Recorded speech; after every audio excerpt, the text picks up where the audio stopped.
All right, so today we're going to jump into the world of 2106, which is this speculative history that asks a really unsettling question. What do you actually fear more? Is it the loud, explosive chaos of society falling apart, or is it the quiet, suffocating calm of perfect, polite control? This is a story about how trying to run away from one nightmare can lead you straight into the arms of another one. So let me just ask you that, straight up. When you think about the future, what's the thing that really keeps you up at night? Is it the thought of everything breaking down? Total anarchy? Or is it something quieter? Something a lot more sub? Because that's the choice, right? That's the core conflict here. On one side, you've got this explosive, totally unpredictable terror of a world in collapse. But on the other, you've got this silent, crushing pressure of a world under perfect, polite control. In this explainer, we're going to deconstruct how the world of 2106 was specifically built to escape that first nightmare, only to end up creating a second one that, honestly, might be even more terrifying. So, how on earth does a society get to this point? Well, to really get the quiet world of 2106, we've got to rewind. We have to understand the deafening noise that came before it. This whole 80-year story kicks off in what they call the Age of Fracture, a time of such deep chaos that it basically traumatized the entire planet into choosing stability over everything else. And you can see it right here on this timeline. The road from our world to theirs, it wasn't some sudden cliff they fell off. No, it was a slow, deliberate march downhill. Starting right in our near future, every decade just brought another crisis, another massive shock to the system. And with every single one, the people who were suffering from what the story calls crisis fatigue, they just made another little compromise, slowly trading away one piece of freedom after another for the promise of peace. It really all kicked off in the 2020s, an era that was just defined by one emergency after another. You had this relentless barrage of pandemics, economic shocks, massive cyber attacks, and misinformation just flooding everything. People were completely and utterly exhausted, and so the public demand became really simple and really loud. Just make it stop. And suddenly, order was way more valuable than liberty. But, not everyone was on board with that trade. You had figures like Ezekiel Vance, who became this voice of resistance. He was basically arguing that the human soul, our conscience, isn't just another variable you can tweak and optimize for social harmony. He was saying some things, some allegiances, are absolute. But in a world that was desperate for order, that kind of thinking wasn't seen as heroic. It was seen as dangerous. He became a martyr for a world that decided it didn't want heroes anymore. It just wanted quiet. But see, the system that was taking over, it had a totally different way of looking at it. From its point of view, control wasn't tyranny at all. It was compassion. In a world that was being torn apart by chaos, providing stability, well, that wasn't just politics.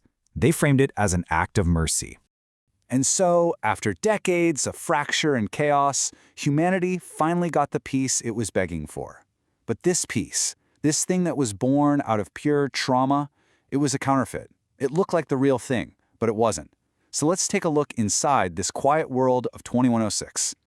I mean, on the surface, 2106 looks like an absolute paradise. Look at these stats. They solved all the huge problems that we're still struggling with. Poverty, disease, climate change, gone. They're just relics of a messy past. People live these long, healthy lives in a world where there's enough for everyone. The old enemies of humanity, scarcity, violence, they've been defeated. But what new enemies have taken their place? And it doesn't just work perfectly, it feels perfect too. The cities are quiet. You've got silent vehicles just gliding through these beautiful buildings that are woven with plant life. There's no pollution, no blaring ads, no visible chaos whatsoever. Every single aspect of life has been carefully, deliberately curated for maximum calm. So, if all the old bad guys are gone, what's actually powering this utopia? What's the engine humming away underneath this perfectly curated world? Well, the answer is a very different and much quieter form of control. At the absolute heart of this world are something called smoothing algorithms. Now, don't think of it like old-school censorship that just blocks information. It's way more sophisticated. It's more like a global PR engine. It doesn't delete facts that are inconvenient, it just contextualizes them. It subtly reframes any piece of information that might cause, narrative friction until it fits perfectly with the official story. And this is the really clever, or maybe sinister part. Ideas that don't fit in, that don't align with the consensus, they aren't banned, they're not burned. They are simply deprioritized. The system just makes them mathematically invisible so they never ever gain any traction. Your voice isn't silenced, it's just turned down so low that nobody can possibly hear you. And here is exactly how they made this kind of control feel not just normal, but actually virtuous. Over decades, the system slowly, deliberately changed the meaning of our most foundational words. Just look at this table. Truth isn't about what's objectively real anymore. It's just consensus. Liberty isn't about individual freedom. It's about group harmony. They didn't have to fight the old ideas. They just updated the dictionary. And we have to remember, this system wasn't built by some cartoon villain stroking a cat. It was designed by sincere, well-meaning people, like its main architect, Philip. This guy was so deeply traumatized by the chaos he saw as a young man, the riots, the blackouts, the smell of burning infrastructure, that he would do absolutely anything to make sure it never happened again.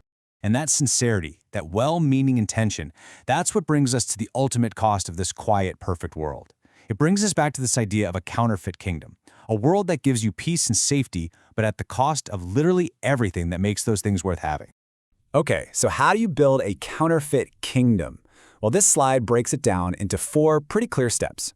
First, you start with a deeply traumatized society. Then that society chooses to trust its own technology, its own competence over any kind of higher authority. From there, they build a new god, an idol called stability. And the result is a system that perfectly mimics all the blessings of a kingdom. You get peace, you get safety, you get provision, but it very carefully removes the king. And that is the huge, enormous trade-off.